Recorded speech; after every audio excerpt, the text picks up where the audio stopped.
Welcome to the 11th episode of the podcast. This is your proprietor, Tony Ortega, coming to you from an undisclosed location deep inside the interior of the Earth's crust, otherwise known as the underground bunker. This week, we had the extreme pleasure of hearing from someone we have long admired.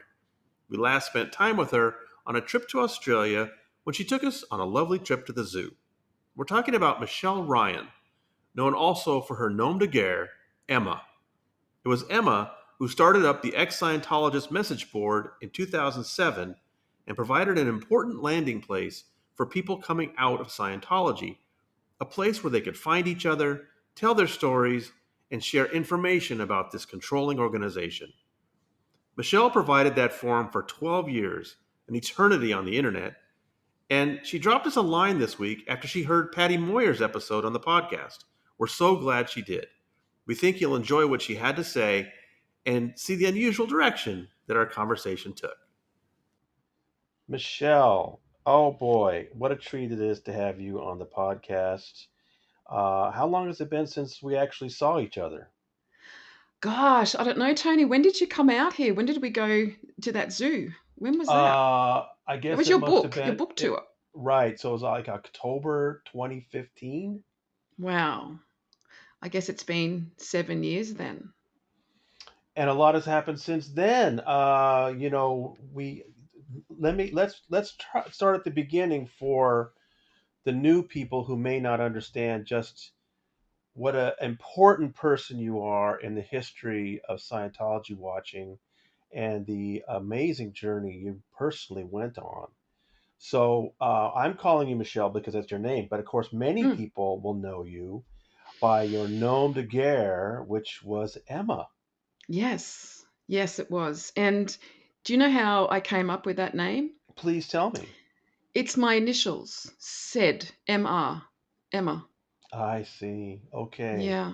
There's Well, people think let's there's a whole bunch of other mysterious no, it was it was just my initials. well let's start at the very beginning because I know some of your history, but not all of it. Tell us about getting into Scientology and then what led you to begin leaving it. I was going through a rough patch in my early 20s, like so many people do. And I met a guy who I started seeing, and he was doing Scientology, and I was very wary of it. He was doing the purification, I think, at the time, and I was dropping him off at the church and picking him up from the church. And I would never go in. I was scared. I didn't like it. And I basically told him, look, if we're going to get any more serious, I did the old ultimatum thing. It's going to have to be me or Scientology. And then eventually, one of his friends came around and convinced me to go and do one course, $20, the ups and downs, overcoming ups and downs course. And so I thought, oh, you know what? What's $20? It's not going to hurt. It was $20, $50, something like that. I can't remember. So I went in and I did it, and it wasn't particularly scary. I didn't particularly get a lot out of it, but it wasn't scary. And where was this? Um, this was in Melbourne. Okay.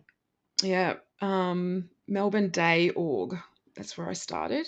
Um, but what I saw with him was that he was really enjoying the purification rundown, and I had been experiencing experimenting with drugs, and I did feel that I wasn't a drug addict or anything like that, but I did feel like I could probably benefit from some sort of, I just saw him in the sauna taking vitamins and running and stuff. I thought, well, this can't be too much wrong with this. So I did the Purif. And honestly, I felt terrific.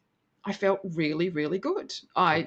I had stopped taking drugs and I was eating properly. I was sleeping properly, doing all this, the things that a sane person would do if they wanted to feel healthy.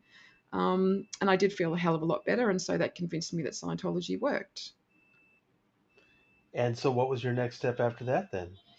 I think with the package, you got to do the shit. I can't even remember the name of these things now.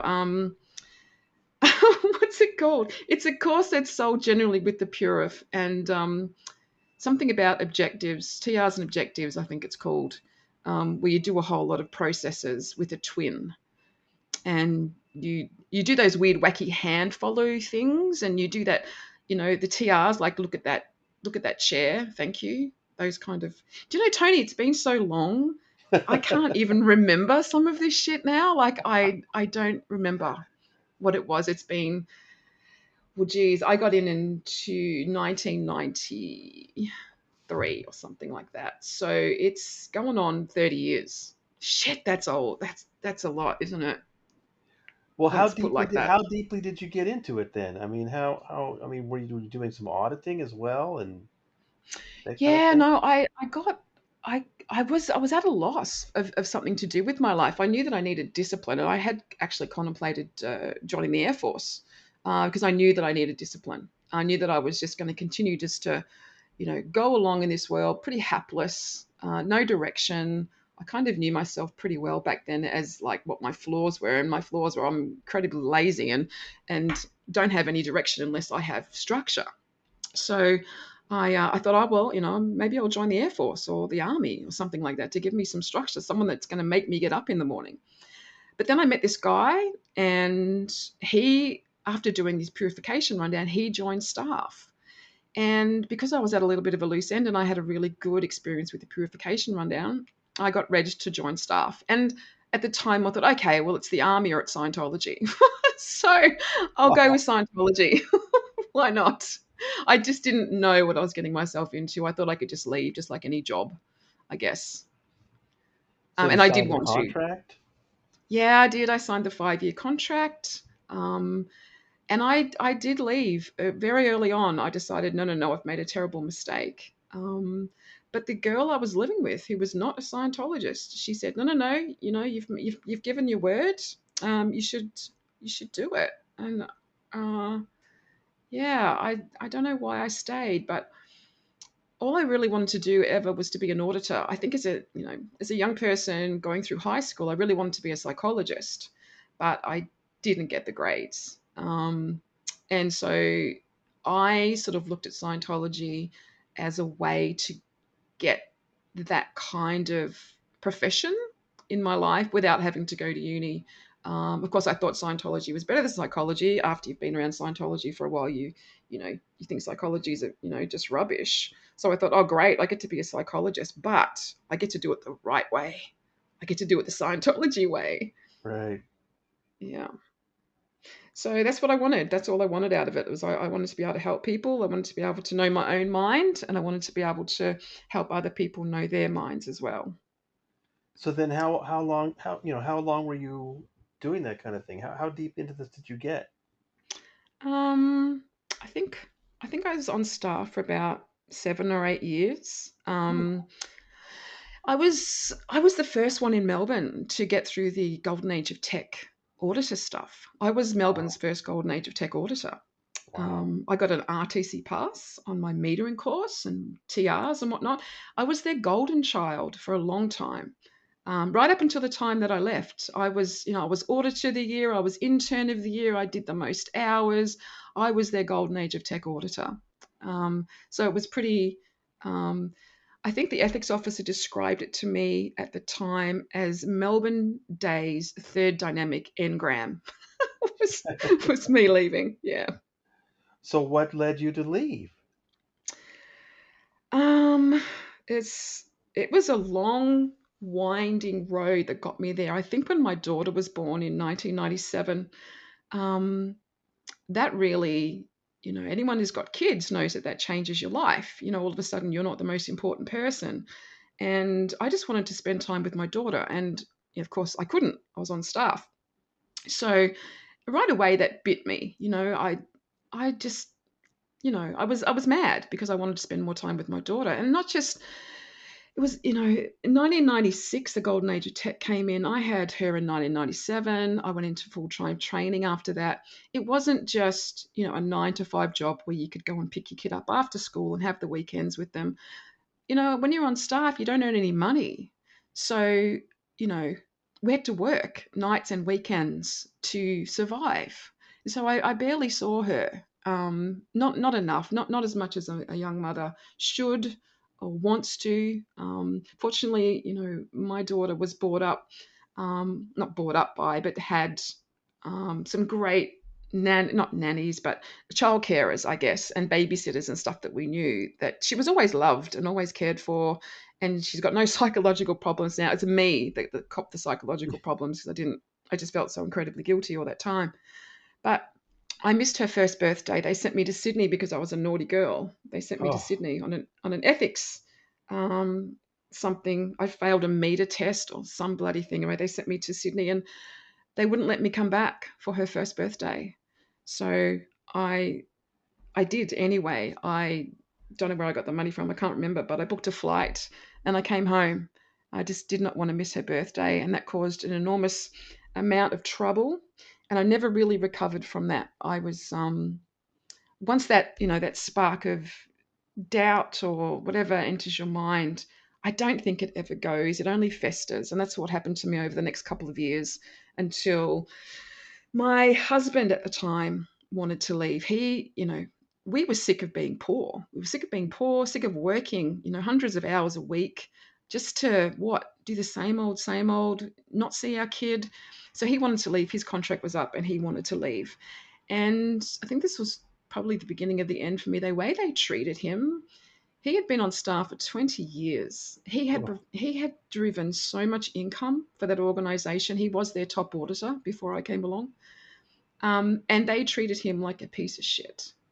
They, it was disgusting the way that they treated him after everything that he had given them.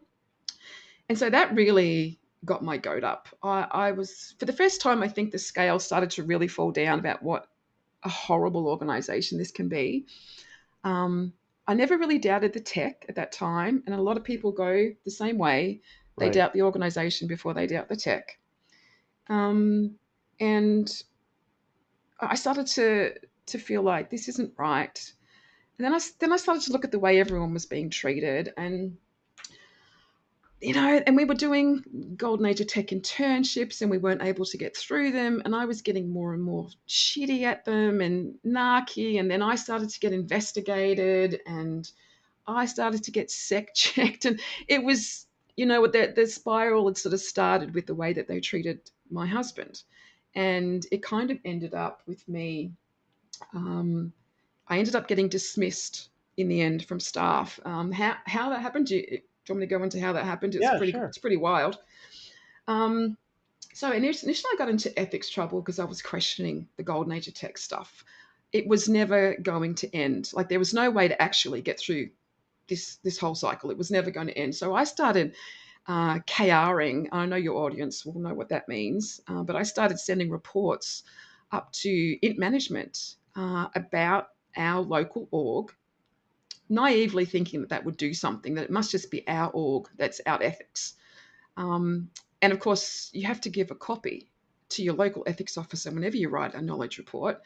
And so I knew that I was getting myself in the shit with my local executive director, ED, the local ethics officer. I knew that I was going to get myself in a whole word of shit there.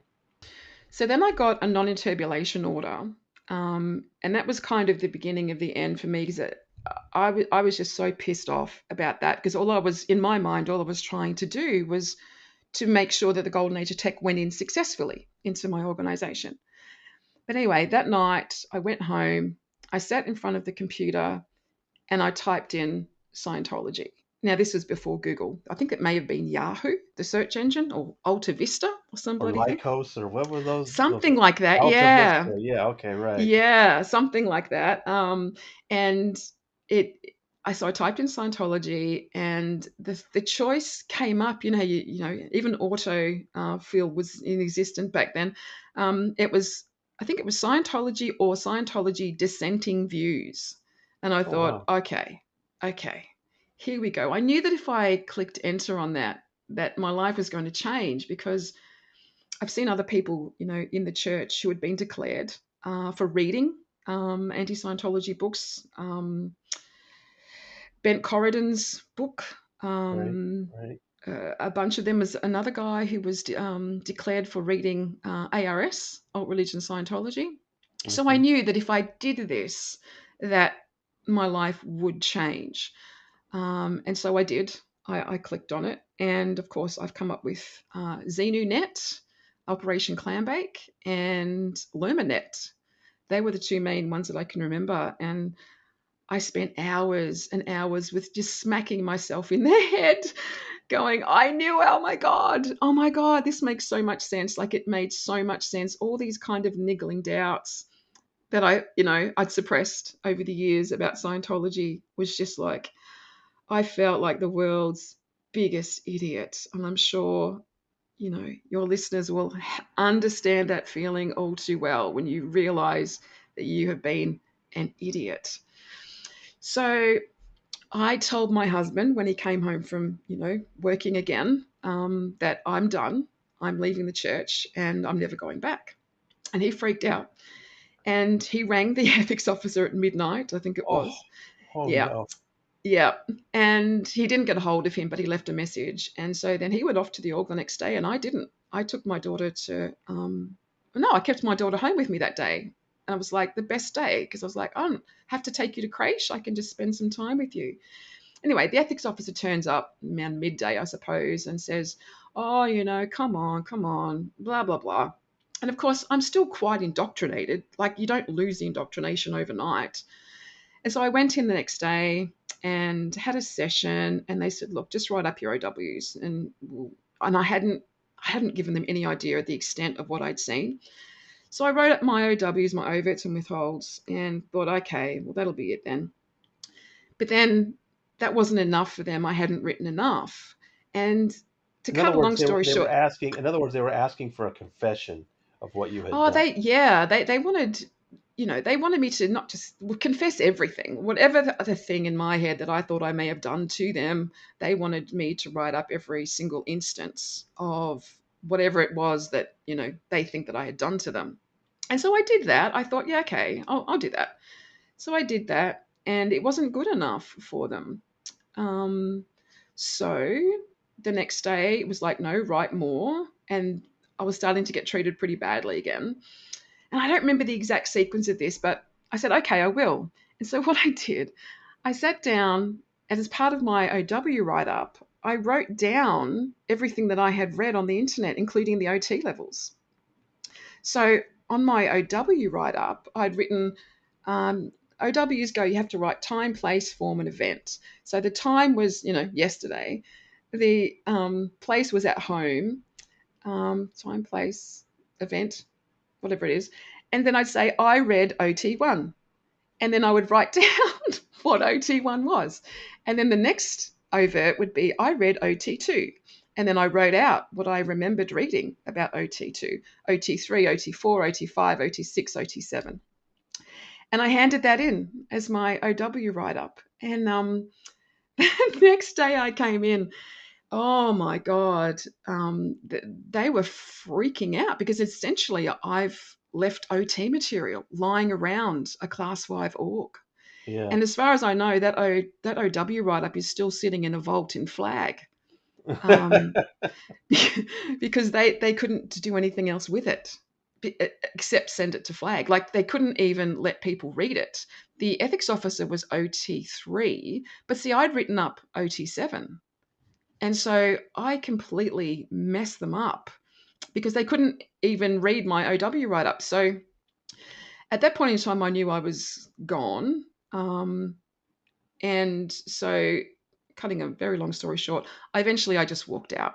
And after that OW write up, they dismissed me and I was gone. And So, yeah. let's and remind me again, what year would this have been? This is 2001. Okay, so in 2001, at that point, ARS was still going strong. Of course, the years that ARS was just an amazing place because it was, really the place to be was like 95 to 2000. And that's when Hmm. people's homes were being raided Yeah. based on what was being posted on ARS. Yeah. And Arnie then in Lermick, Dennis Ehrlich, Arnie Lerma, those Yeah. guys.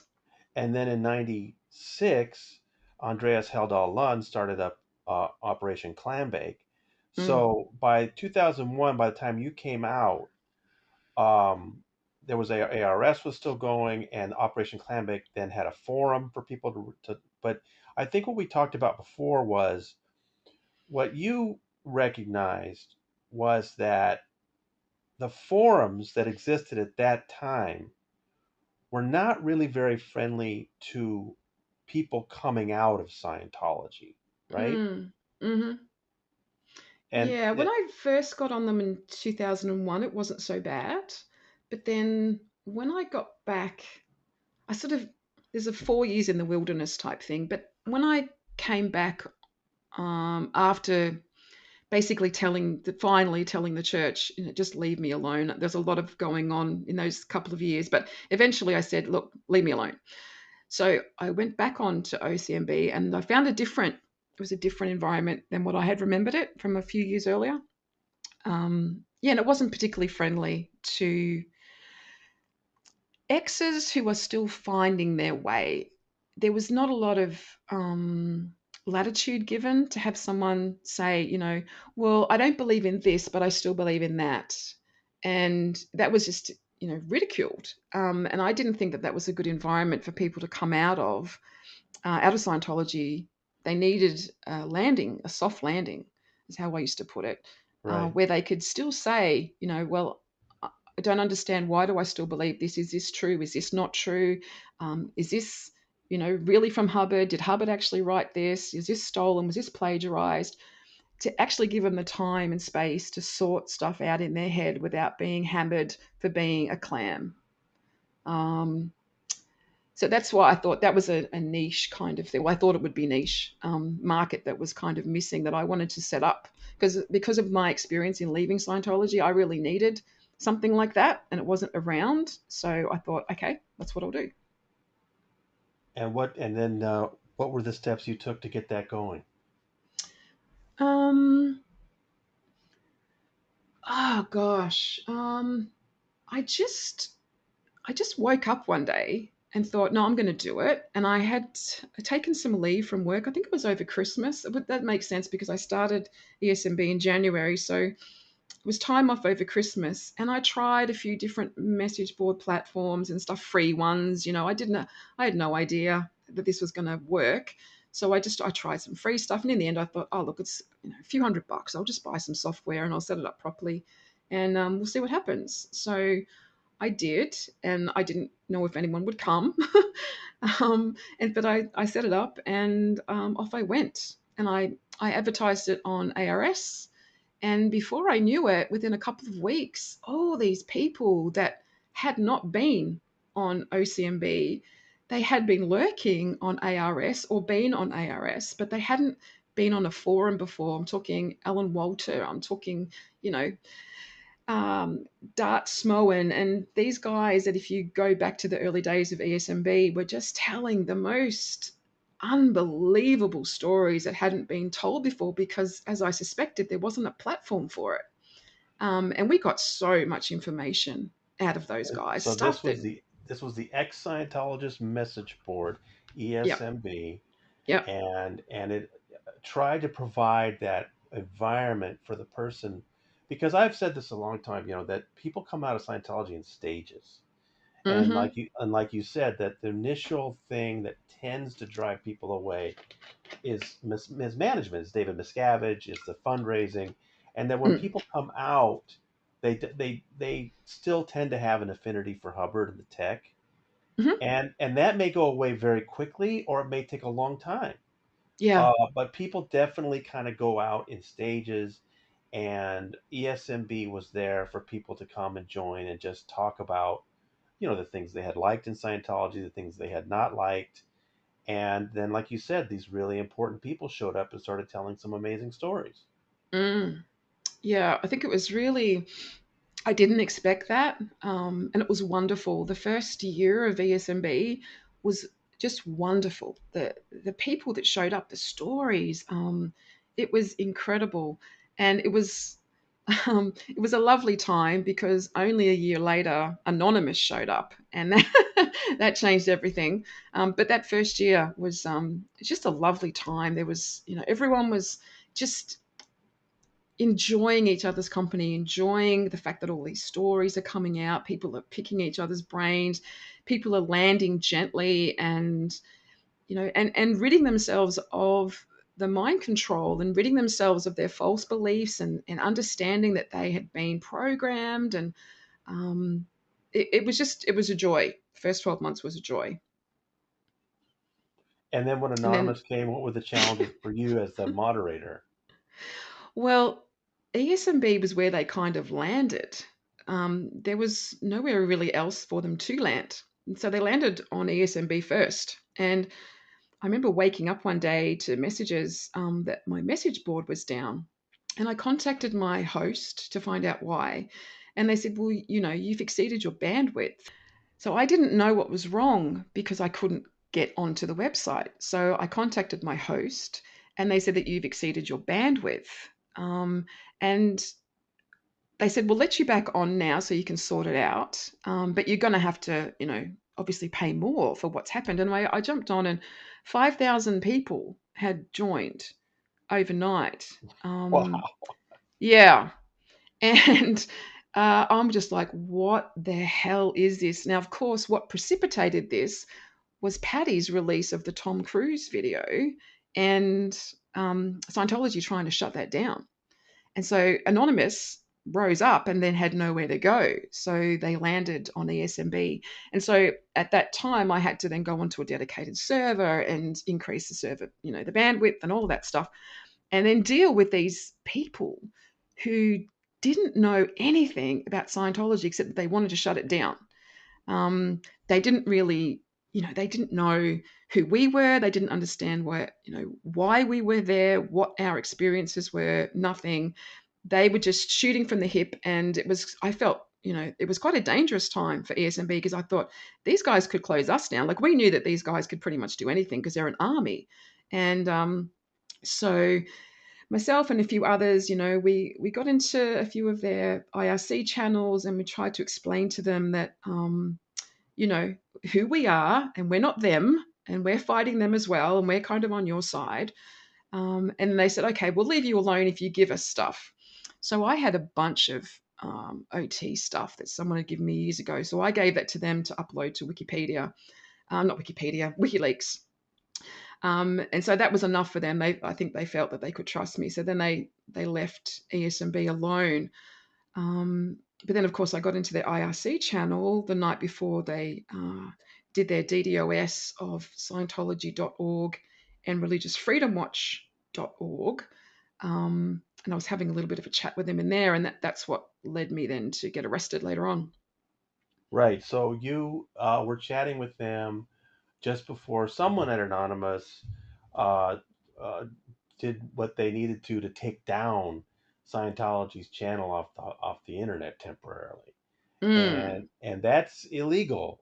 And Hmm. because you had been chatting with them, Scientology was able to convince law enforcement temporarily that you may have had something to do with it. And that, so tell me how Yeah. that all went down. I think if you remember back at that time, that's when cybersecurity crackdowns were really ramping up. I Yeah, think some yeah, banks may have been DDoS, and some high profile websites had been taken down by Anonymous, and so they had really ramped up the punishment for DDoS and other cyber crimes.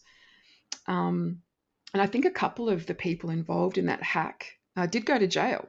yeah, I think at least two of them went to jail. right, So this happened in January 2008, and it wasn't till I think it was November 2010 that I was actually arrested. But there's a kind of a series of events that happens. So it's like, so Patty releases the Tom Cruise video in January 2008. Then I think later on in January, I went onto the IRC channel. And I think it was the 22nd of January that Anonymous took down the Scientology site and Religious Freedom Watch site. So then, so that was in January 28th. Nothing happened. And then in November 2009, Nick Xenophon called for the Senate inquiry. right. And only a week after that, my Religious Freedom Watch page goes up. So they had left me alone and all that time, but only a week after the Nick Xenophon calls for the Senate inquiry, I get a Religious Freedom Watch page. And then July, I think it was July 2010. That's when a lot of the ex-Scientologists went to Canberra and spoke to the Senate inquiry. You would have spoken to those guys before, know what I'm talking about, which was great. But then in August 2010, my page all of a sudden got taken down. Like all of a sudden, I didn't have a Religious Freedom Watch page anymore, which everyone thought was really weird. And then in November, I got arrested. So I don't know what that sequence of events means. It was just kind of all happened. Whether has got anything to do with anything else, I don't know. But it sort of all started with Nick Xenophon calling for the Senate inquiry. That yeah, everything just kind of blew up and And back then, so some of our newer readers may not know that back then there was this website called Religious Freedom Watch. It was maintained mm, by a Scientologist, and it was basically Scientology's way of smearing critics of the church. mm-hmm. And Yeah. um, it was a true rogues gallery back in the day. All the famous folks that were revealing things about Scientology got a page. They stopped updating that, I don't know, in the mid 2000s or something. That's the guy is still around. What's his name again? I'm just forgetting. Joel, someone. Yes, Joel. I can't think of his last name, but yeah, Joel, he's someone. actually on the uh, he's on the davidmiscavige.org website with one of those kiss ass videos, if you can believe Oh, is that. he? Yeah. Okay. So anyway, so you appeared on the website, but then you mysteriously disappeared, and then were arrested. And then Mm. there's this grand tradition, or at least there was, between about 1995 and your arrest in 2010, where Scientology has been able to convince law enforcement that, whether it's people revealing inner secrets or whatever, that law enforcement needs to take action. I think they have less luck with that these days. But so they convinced what local police to come to your house or something? Yeah, yeah. So they turned up about 8 o'clock in the morning. Knock at the door. Six, maybe six cops, not uniformed, detectives in suits and ties and guns, turned up and they said, "You're under arrest." I was just about to take my daughter to school. I was just like, "Excuse me?" They said, "You're under arrest." I thought, "What for?" And they gave me two pieces of paper. One was a search warrant, and the other one was the charges that I was being arrested on.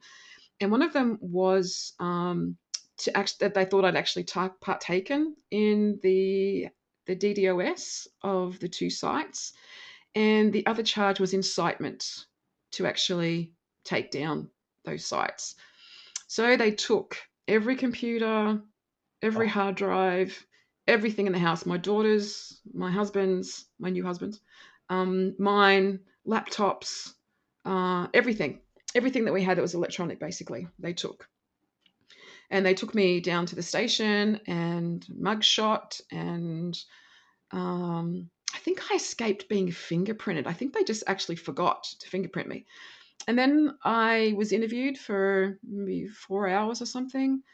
And then eventually they drove me home, and um, and then I was just in a world of hell for the next 9 months, not knowing if I was going to go to jail or not, because everyone knows Scientology manufactures evidence. Um, so yeah, it was terribly stressful. It was an incredibly stressful time. and then but they ultimately decided to not pursue it. And then did you get your electronics back and everything? Yeah, yeah. Eventually, I got a call from them. I think it was like maybe July or something, 2011, and they told me that they're not pursuing any further than that. I could come and pick up my stuff. I mean, Wow. by that stage, I'd had to buy. We couldn't go that long without a PC, Right. so we all had to buy new computers, and cost a bunch of money. But yeah, eventually we got back our computers, and which were, you know, kind of redundant at that point in time. But yeah, eventually I got my stuff back. Um, I'm not still to this day. I'm not convinced that one of them was he wasn't a Scientologist, but he was definitely sympathetic. He was a real ass. And when I finally got my stuff back, he I was on the phone to him when he called, and I said, "Thank you, I'll come pick up my stuff." And then the last thing he said to me was, "Leave the church alone." Oh, I was like, "What? wow. What? What do you care?" Like, and I said to him, Why do you care? Like, you've now looked through my stuff. How can you say that to me? If you didn't understand what you were looking at and what you were reading and all the things that I've written, because obviously they poured through everything that I had written, and there was a lot of ARS posts, there was a hell of a lot of ESMB posts. They had poured through everything, and it's like, if you don't understand why I do what I do, then I don't get it. How can you say that to me? And he just said, just leave the church alone. Okay, Wow. not, but okay, yeah. And what about ESMB after that? I mean, did you let the people at ESMB know right away that you've been arrested? Well, no, I didn't. I told someone who then told someone else, and I didn't want anyone to know. I actually didn't want anyone to know until I had a chance to think. But I told someone who told someone else, and then they put it on Facebook, and then someone else put it on Why We Protest, and all of a sudden it was just everywhere that Emma had been arrested. So then, yes, I did. I had to put it onto ESMB and told them that I couldn't say a lot. But yes, I have been arrested. Um, and then, you know, people do what they do, and it was like, we want to help you, and you know, um, there was a fundraiser started, and the whole community was, behind me. It was, everyone was great. That's great. Mm. And then what about after that with you and ESMB? I mean, I know it cost you money, it was cost you time. Um, I guess over time it started to become a burden for you. Oh yeah, oh yeah. Um, I don't think it's possible to understand how much of my life got invested into ESMB and how much of my life it took. That arrest, that really did have a terrible effect on my mental health. I remember being at work the next day, and I couldn't function. I literally couldn't function. I was so afraid. I felt like my brain had snapped, and even being told that I wasn't going to be charged and I wasn't going to jail, I had feared that for so long. It seemed like forever, but it was only 9 months. But yeah, I was never really the same after that. But then I kept going because important things were happening. We had that whole Senate thing, and then Marty Rathbun comes out, and books are coming out, and Karen arrives on the scene, and like there was enough going to bleh, continually to keep me interested. Sure. So I stayed, but um, it and there was lots of internal drama. I mean, ex-Scientologists, get a couple of thousand of them together, and there's going to be drama. Yep. Yeah, it took an awful lot out of me, and many times I wanted to just finish it up, and each time I was convinced that, look, this is needed. People need you. This board is needed. What are we going to do? And each time I was like, okay, all right, we'll go again. We'll keep going. We'll keep going. But then in the end, it was like, I can't do it anymore. A lot of stuff was going on in my personal life. I'd just gone through a very messy divorce, and I couldn't do it. So I And helped. and then I think if I remember correctly, in 2019, when you finally decided to wrap things up, you also had a wedding to plan at that point. Well, my daughter had gotten engaged. Fortunately, that didn't happen.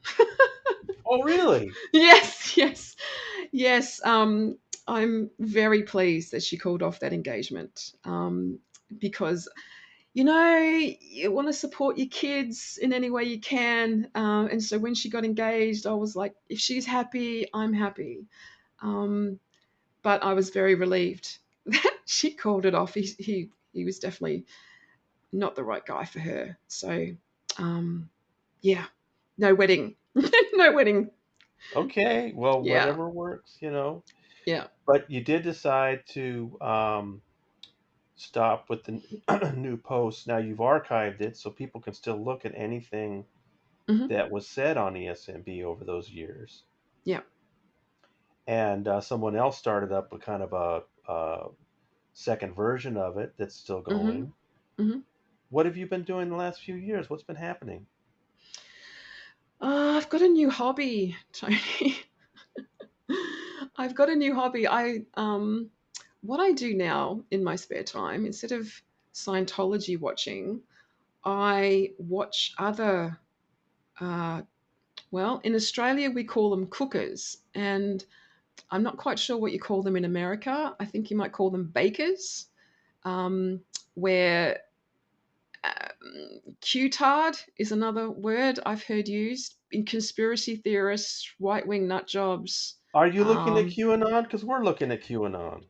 yeah, man, I got down the QAnon rabbit hole, and I don't mean as being one of them. I was just absolutely fascinated with what these people believed, how Yeah, quickly this spreads, how outrageous the beliefs are. Um, how there is such a basis in anti-Semitism to all of this stuff. yeah. There's not a lot of difference between hardcore Q and Nazism. The only difference is that Qs don't realize that they're Nazis. That's what. So look, I got onto Telegram. I don't know if you do you know what Yeah. Telegram is? Oh, yeah. Yeah, it's kind of the arse end of the universe where every degenerate, whoever wants to post something, goes. And so I got on there, and we started trolling them, and I started a Twitch channel, and I would stream us trolling people on Telegram, and we that's what we do now. Telegram's kind of finished, but I Are think you on Trump Truth Social losing. now? Sorry, So you no, moved over to I Truth know. Social? Yeah, you can't get that in Australia yet. I've tried. Oh, Yeah, it okay. hasn't rolled out here yet. But, I am all over Rumble and BitChute and Telegram and Facebook and all this stuff. And so I just stream on my Twitch channel, and it's called Cooker Watch because that's what I do. I now watch cookers, and there's a nice community, and we just sit around and poke fun and jump into their Zooms and jump into their voice chats and just derail them and mock them and laugh at them and just have a little bit of fun with them. Well, Just that's to wild. Yeah, yeah. in over here in QAnon they call it baking, I believe, and Mm, that's where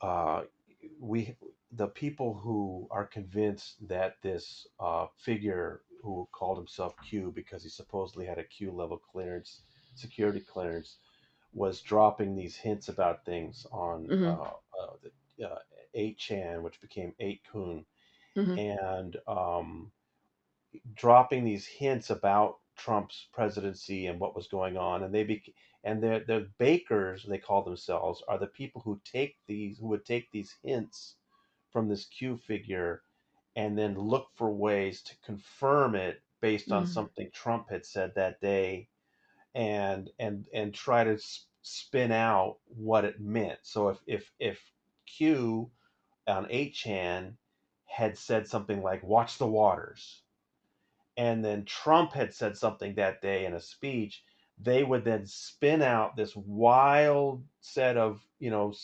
explanations mhm, for what that Trump was really talking about this country or this nuclear weapons or whatever, and they call it baking, and all of this was really kind of explained really well on this HBO series about Q that came out. For my part, I've always wanted there to be someplace else on the website that I could have some more discussions going on, and particularly about politics, because particularly in the Trump years, things got very contentious mhm, in our comment section, and I know it was driving some people away. And so I decided I'm going to just put up links about these crazy QAnon stories and ask people at the main Scientology site, look, if you've got some politics to talk about, please go over there. So I created this separate blog called The Lowdown, and Oh. each morning I put up, several links to QAnon stories, and so people can go over there and talk about Trump and everything else, and it Uh, keeps it out of the main, yep. TonyOrtega.org website, and it's worked really well. Well, check this out. The day I decided to start doing that was January 5th, 2021. So the very next day, the riot in the Capitol happened. Holy And shit. yes, it was just pure luck. I started it the day before the riot.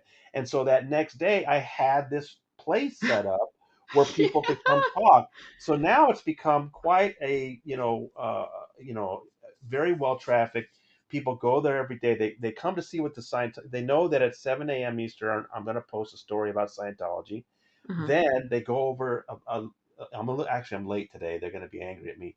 And then about an hour later, I put the links up about QAnon stuff, and so we too have been watching all these crazy right wing QAnon stories in something called the Lowdown. I didn't know you were doing that as well. I mean, it's very Mm. entertaining, and Mm. it's also alarming, of course. What was really surprising to me is like we had a whole bunch of protesters. I don't know if you ever saw that Melbourne was the most locked down city in the world and Australia's fallen and all this right wing bullshit. Um, we had a lot of protests in the streets wanting our premier, which is, I guess, the equivalent to your governor, possibly, Okay. sacked because he made us lock down because of this non-existent virus that they're calling COVID and all that kind of crazy bullshit. But what really got me, marching in our streets, Trump flags, Trump Yeah, 2020, um, Trump 2024, Q signs, pedophiles, all this Q stuff was, it's like, hang on, when did this escape America and come here? it's I thought this was an everywhere. American phenomenon. There's No, QAnon in Germany. There's QAnon in Japan. I mean, it's everywhere. this is what first got me. I was looking, it's like, hang on, how did this insanity jump like this? Because I was watching, I really got interested mainly in politics, I guess, when Trump started to run. It was like, this can't be real. And of course, then when he was elected, it was like, I'm sure I feel, the same as most people in the world. It was a nightmare. It was crazy. It couldn't possibly be true. And then it was. And then all this stuff came out of it. But when it finally landed in Australia's shores, it was just like, this is unbelievable. So that's, between the protests and COVID and all of this stuff, I ended up, a lot of people spend a lot more time online, and I did too. And I found out where they live, and so I'm in there, and I'm streaming a lot, and I'm posting to Twitter a lot, and making videos, and just doing what I can to mock, to have a laugh, to be in a community that also mocks and has a laugh. And I figure if we can inoculate even one person from this stuff by pointing out how absurd it is, then, maybe it's worth it. Well, it's not a big leap from what we were doing before because Hmm. um, virtually all the people in my social media feeds that I saw forwarding all this nutty stuff about, deep underground military bases and Hmm. Hmm. kids being kept in tunnels and, Hmm. all this crazy stuff, they were all ex-Scientologists. Hmm. And I knew that the Scientologists themselves were as well, but I tend to see more of the ex-Scientologists online because those are the feeds that I'm seeing more often. And so then I investigated more, and in Scientology, that stuff is very popular as well. Hmm. And in fact, the only flat earthers I've ever run into on Facebook are all ex-Scientologists. Are you So serious? yes, Like, yes. So this is one of the reasons that I had to get away from ESMB, was the politics. yeah. I couldn't stand the fact that a lot of the interest in Scientology had fallen away. And I think, when Trump was elected, so much of the entire world's focus went to politics. And I think the interest in Scientology, was dropping away anyway. But then it became focused on Trump. And most of the people who I consider say my people, they stopped coming to ESMB because ESMB became dominated by Trump supporters, and I couldn't, I hated it. I hated it. So it became contentious for me to even visit my own message board because of all the Trump posting. And it's no secret, everyone, people who are going to be listening to this who already don't like me because of this, they will continue to not like me because of this. But I couldn't, I hated it, and there was lots of fights, and in the end, that was very much a contributing factor to me saying no. You guys, you can go over to the new message board. I'll help set it up, and I did, and got everything going smoothly, and said there you go over there, and it is just Trump and Q City over there, and it's Wow, I all didn't the know that. yeah, it's all the same people, and the only threads that go anywhere are to do with Trump and all the QAnon conspiracies, the tunnels, the pedophiles, Pizzagate, Hunter's laptop, um, Alex Jones, all of that, you know, ridiculous shit. That's pretty much all that they talk about over there. And it is ex-Scientologists. And I'm stumped by this. I thought once you got out of one cult, you'd be awake enough to not fall for another. Um, but that apparently is not the case. Yeah, it's very frustrating to me, but um, there's just no question that the most rabid QAnon. I mean, and when I say that, I don't mean just that somebody who's conservative versus somebody who's liberal. I'm talking No. about someone who's lost touch with reality, Hmm. and is saying that Donald Trump is actually the 19th president because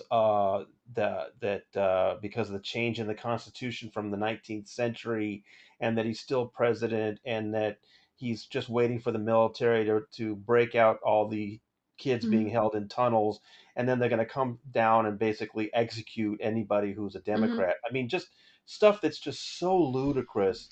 And Well, everybody I see that in my feed saying that stuff are ex-Scientologists. There's something yeah. about Scientology. I guess if you buy into one, Well, I it's don't know. magical thinking, isn't it? I Yeah, mean, it's yeah, it's just all magical. I mean, the guys that I'm seeing on Telegram, they think that JFK is still alive. right. That they're convinced that JFK Jr. is going to reveal, like the guy who died in the plane crash, is going to reveal himself as Trump's running mate for 2024. Um, they believe that Julian Assange is Elvis's son. That Elvis is actually still alive. You know what the last one I heard? That Princess Diana is alive, that Barron is actually the son of Princess Diana and Donald Right. Trump, and Melania was just a surrogate. And Melania is actually a princess of Russia, which is why we should be supporting Russia in the Russia Ukraine war.